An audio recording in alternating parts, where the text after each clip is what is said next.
कि पहले जमाने में जब पंचगांव होते थे, विधान होते थे, चतुर्मास होते थे, या जो भी धार्मिक कार्य होता था वह धर्माचरण की वृद्धि के लिए, संयमाचरण के लिए एवं प्रभावना के लिए होते थे। लेकिन वर्तमान में सभी कार्य आज अर्थ प्रधान हो चुके हैं। चाहे महर्षि के चतुर्मास हो, चाहे कोई विधान हो, चाहे कोई शिविर हो, या कि समाधि हो, या पंचगणक हो, अब इन सब का आकलन अर्थ की दृष्टि से किया जाने लगा है। कितने लोगों ने संयम लिया, कितने लोगों ने धर्माचरण पे आगे कदम बढ़ाए हैं, कितने लोगों ने प्रतिमावित लिए हैं, यह सब गौड़ हो गया है। और मात्र धनार्जन की दृष्टि से आज समाज में प्रतिष्ठा प्राप्त होने लगी है। और पहले जैसे संस्कृति थी कि मंदिर बनता था तो एक चिकित्सालय भी बनता था, मंदिर बनता तो एक पाठशाला भी बनती थी, वो संस्कृति हमें विलुप्त होती जा रही है। तो कौन सा उपाय करें? ये इसका कारण इसका नाम बदल गया है। अर्थ का युग नहीं है, दान का युग है।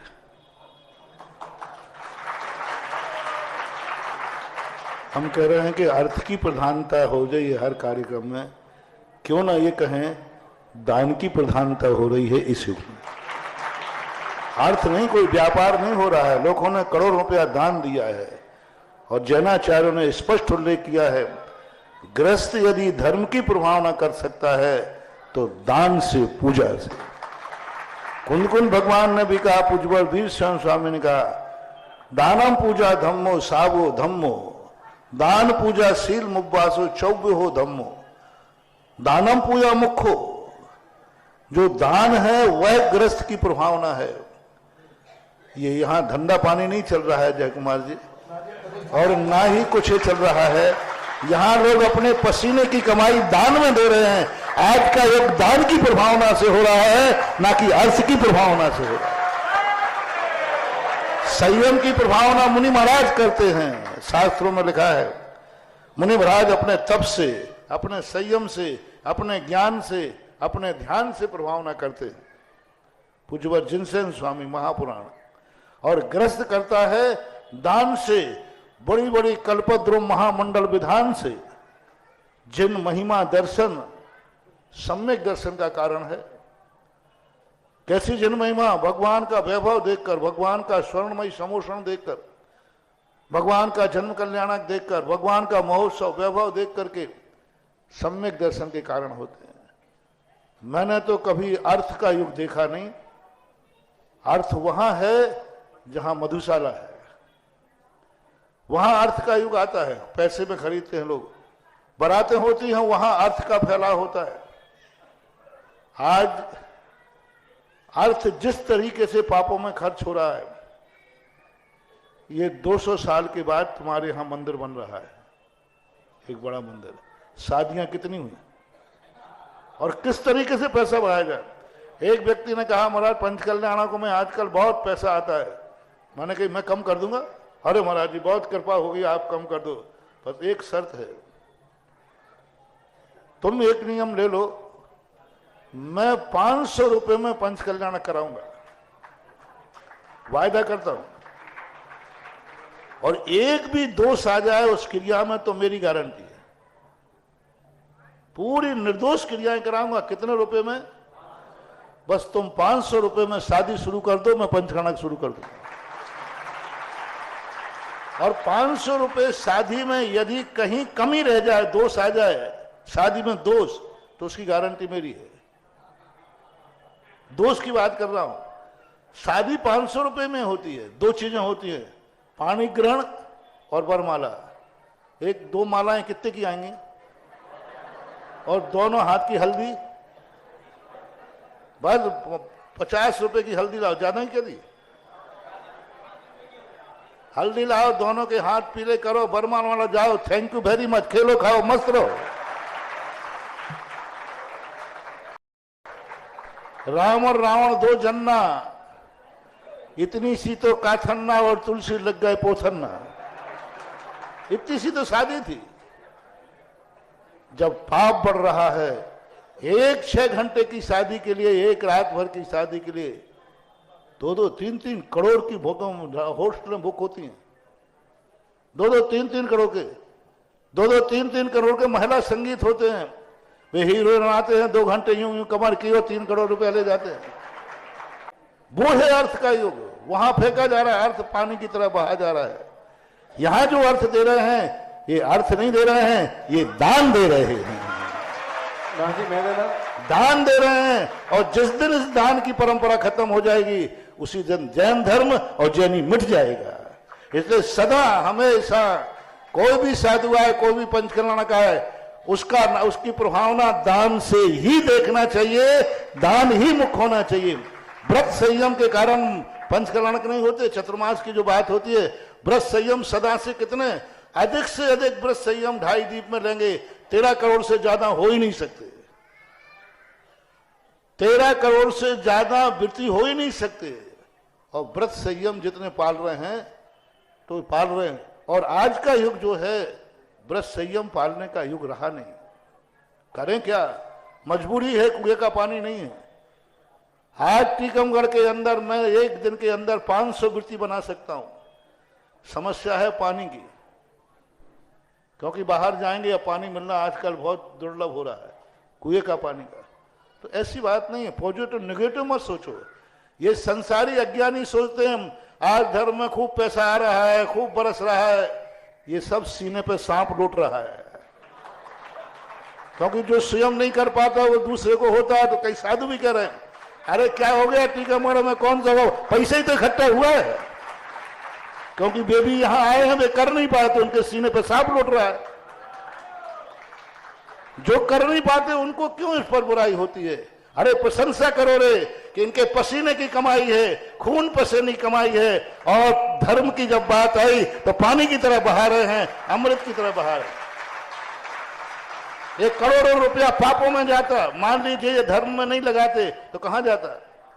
मैं पूछता हूं जय कुमार, एक जुआरी व्यक्ति जुआ जीत के आया, वो कहता है मैंने 10 लाख रुपया जीते हैं।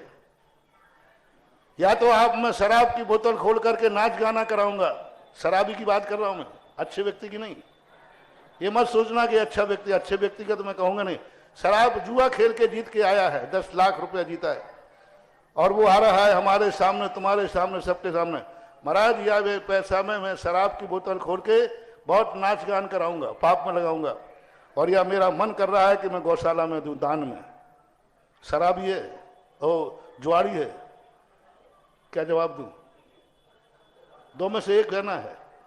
या तो वो नाच गान करेगा, नहीं तो तुम्हारे दान में देगा, गुल्लक में डाल देगा, कोई भी दान में देगा। मूल दान में तो नहीं लेंगे, लेकिन जो उसको व्यवस्था बता तो देंगे। अब बोलो, वो जुआ का पैसा है, जुआ का पैसा है। अब वो दो में से एक कुछ करना चाहता है। अभी मैंने तुम्हारे आने के पहले आज प्रवचन में कहा था कि जैन दर्शन में कमाने की चिंता नहीं है ज्यादा, तुमने किस में कमाया है वो मूल्यांकन होता है। कम से कम एक पाप तो वो करके आया है। जय कुमार जी, दूसरे पाप से बचा लो उसको। एक पाप तो करता आया है, कर रहा है और करता रहेगा। उस पाप को कोई छोड़ने वाला नहीं है। व्यापार धंधे में बेईमानी हो रही है, होती है और होती रहेगी। दूसरे पाप से बचाओ उसको। धन तो पाप से कमाता है, पाप ही है, लेकिन उस धन को अब दूसरा पाप जो होने वाला है उसको दान की तरफ मोड़ करके और उसको पुण्य कमाने का मौका दीजिए। यही जैन रीति है, यही जैन नीति है। अर्थ से ही प्रधानता होना चाहिए। आज बिना अर्थ के ना घर चलता है, ना मंदिर चलते हैं, ना साधु संत चलते हैं, ना साधु संत चलते हैं, ना मंदिर चलते हैं, ना चतुर्मास चलते हैं। अब मान लो साधु संत मक्खी भगाने वाले आ जाए तो बैठ जाओ कमरे में। अब आचार्य श्री जैसे महाराज आएंगे तो पंडाल बनाना ही पड़ेगा 50 लाख का। आचार्य श्री महाराज जैसे साधु आएंगे तो 400 चौकों के लिए पंडाल मैदान बनाना ही पड़ेगा। आचार्य श्री जैसे महाराज आएंगे तो करोड़ों की एक एक चतुर्मास में 2-2, 4-4 करोड़ की रोटियां खा जाते हैं लोग, बाराती। अब बाराती है तो अब क्या बने, बड़े महाराज आएंगे तो बाराती बड़ी आएगी। अब फिर कहो एक चतुर्मास में 5 करोड़ का चतुर्मास हुआ। क्या हुआ? 3 करोड़ का तो भोजन व्यवस्था थी, 1 करोड़ का पंडाल था, 1 करोड़ की और व्यवस्थाएं थी। साधु कौन थे? विश्व वंदनीय जगत पूज्य संत शिरोमणि आचार्य विद्यासागर महाराज थे। बिना अर्थ के तुम बुला सकते हो क्या? बिना अर्थ के बुलाओगे तो आचार्य के दर्शन करने वालों कहना साहब हम लोग तो यहाँ रोटी और टिफिन लेके आना अपने अपने घर से। ये व्यवस्था है, बहुत मुझे बहुत विकल्प आता है। जब जब दानियों के ऊपर प्रहार होता है सुधा सागर उनके लिए तैयार रहता है। पसीने की कमाई है, कोई 2 रुपया निकाल के दिखाओ और निकालते समय पसीना आ जाता है। लोग 2 रुपये के लिए लड़ मरते हैं और लोग लाखों रुपया यूं निकाल रहे हैं। ये धर्म की प्रभावना नहीं तो क्या पाप की प्रभावना है? अर्थ से ही निर्णय होना चाहिए कि ये चतुर्मास कैसा है, ये पंच कल्याणक कैसा है और ये साधु कैसा है। आज अर्थ की बातें कर दे, बिना अर्थ के क्या चलने वाला बताओ। अभी यहां से घर जाओ तो ऑटो रिक्शा के लिए पैसा चाहिए। अभी बाजार जाओ, आज का युग ऐसा है अर्थ का। पहली बात, शास्त्रों में अर्थ लिखा ही नहीं है, अर्थदान नहीं लिखा। हमारे यहां वस्तुदान लिखा था, लेकिन वस्तुदान करें कि आज घर में मेरे चौके में लिखा है खरीदू ही वस्तु आहार में नहीं लेना। तो हम वहीं चौके में जाएंगे जय कुमार जिसके यहां सब चीज स्वयं ने उत्पन्न की हो। या तो मैं समाधि की तैयारी करूं। एक टीकमगढ़ में घर बताओ जो बाजार से बिना खरीदी हुई वस्तु चौके में नहीं आना चाहिए।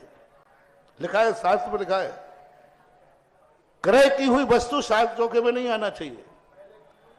एक घर बताओ जिसमें दूध घर का मिलेगा, सब्जी, धनिया, क्या वो पत्ती नहीं जीरा मसाला मसाला बोलो, दाल चावल, एक चीज घर की नहीं है। आज का युग ऐसा है, इसलिए आनंद मनाओ और सारे जगत में कहो टीकमगढ़ ने जो प्रभावना की है भैया 1 महीने के अंदर वो अलौकिक है, अर्थ का युग नहीं है।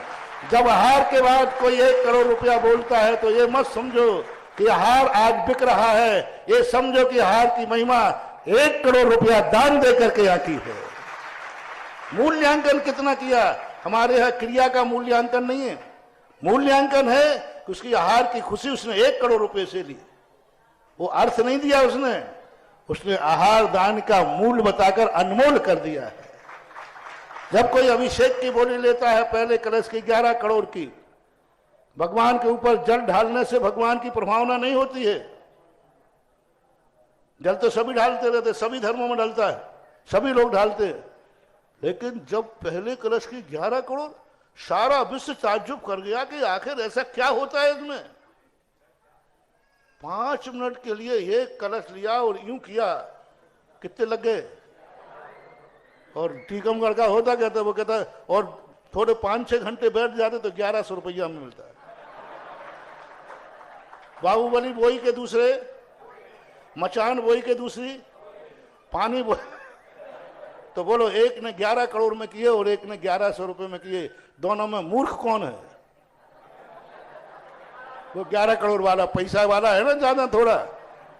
अपन तो 6 घंटे बैठे रहे 1100 में करके आए।